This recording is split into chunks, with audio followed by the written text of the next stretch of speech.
이번 강의에서는 지난 시간에 이어서 행렬의 곱셈의 성질을 계속해서 알아보도록 할게요. 지난 시간 마지막에 결합법칙에서 우변을 증명해보라고 했었죠? 한번 해보셨나요? 같이 해볼까요?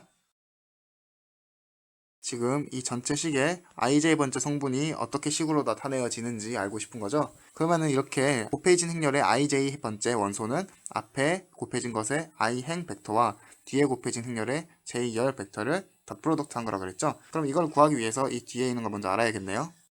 BC의 j열 벡터를 한번 구해볼까요? 그런데 이걸 구하려면 BC ij번째 원소가 어떻게 표현되는지 알아봐야겠죠? 이거는 B의 i행 벡터와 C의 j2열 벡터를 닷 프로덕트 한 거라 그랬죠? 근데 닷 프로덕트를 시그마로 한번 나타내보죠.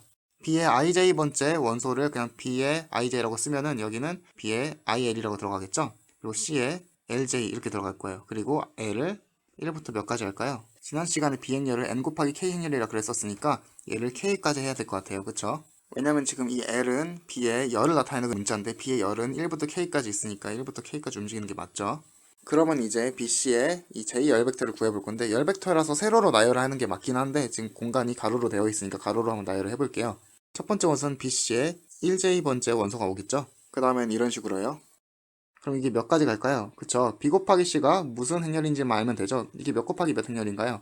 N 곱하기 W 행렬이죠. 왜냐면은 지난 시간에 이 C를 K 곱하기 W 행렬이라 했었죠. 그러면은 이 두 개를 곱하면은 N 곱하기 W 행렬이 되는 게 맞죠.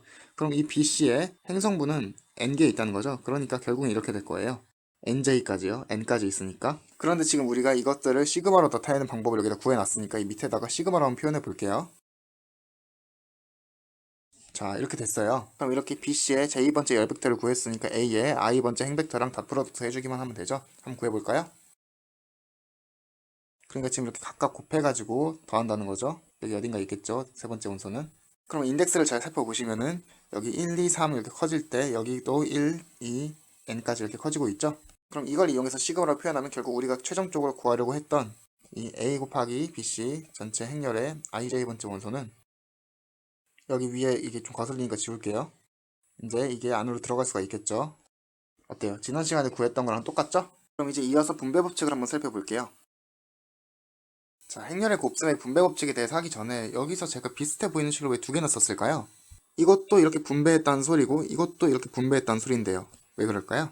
그렇죠. 이거는 이렇게 왼쪽에서 분배한 거고 이거는 오른쪽에서 분배한 거죠. 이게 뭐가 다르냐고요? 왜냐면 행렬의 곱셈은 교환 법칙이 성립을 하지 않아요. 그러니까 일반적으로 A, B가 B, A랑 같지 않을 수도 있다는 거예요. 물론 같을 때도 있지만 같지 않은 경우가 있다면 교환 법칙을 성립한다고 하지는 않죠. 뭐 예시를 한번 들어볼까요? A를 뭐라고 할까요? 2 곱하기 2 행렬 중에서 뭐 2, 1, 0, 0이라고 해볼게요.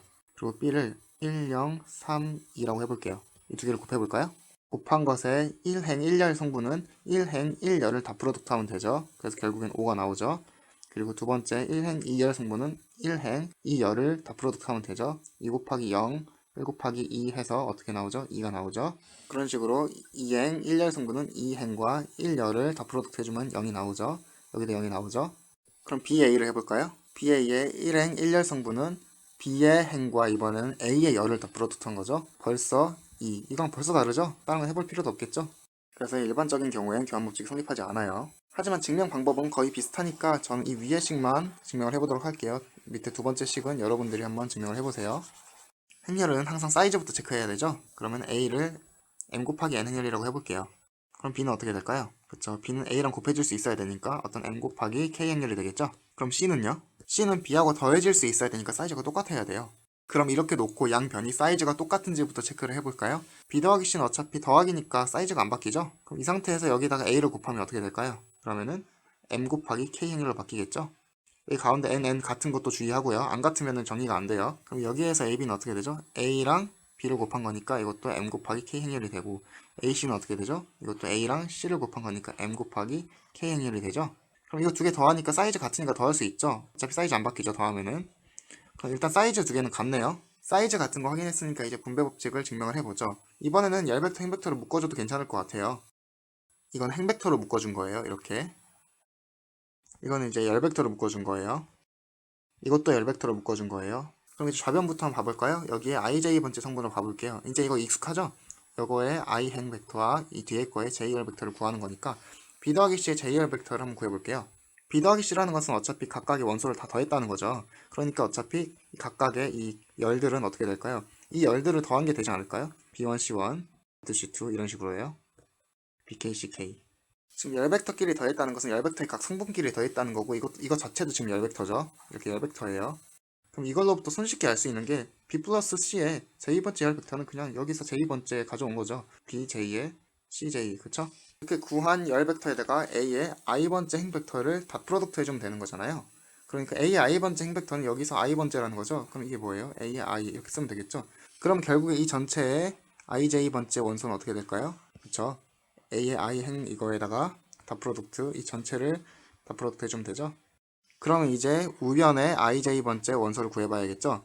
근데 이건 되게 쉬운 게 이건 그냥 a와 b 곱한 거에 ij번째 원소랑 a랑 c 곱한 거에 ij번째 원소를 서로 더해주면은 이거 전체에 ij번째 원소가 나오지 않겠어요? 그럼 되게 쉬운 게 ab 곱한 거 요거에 ij번째 원소 뭐예요? ai행 b의 j열 이거 그냥 다 프로덕트 한 거. 그럼 ac는요? 그쵸? a의 i행 c의 j열 프로덕트 한 거. 그럼 이거 두 개 더해주면은 어차피 이거 묶어주면 똑같지 않나요? 벡터는 분배법칙이 성립했었으니까요. 그럼 결국엔 두 개가 같아서 분배법칙이 증명이 되었죠.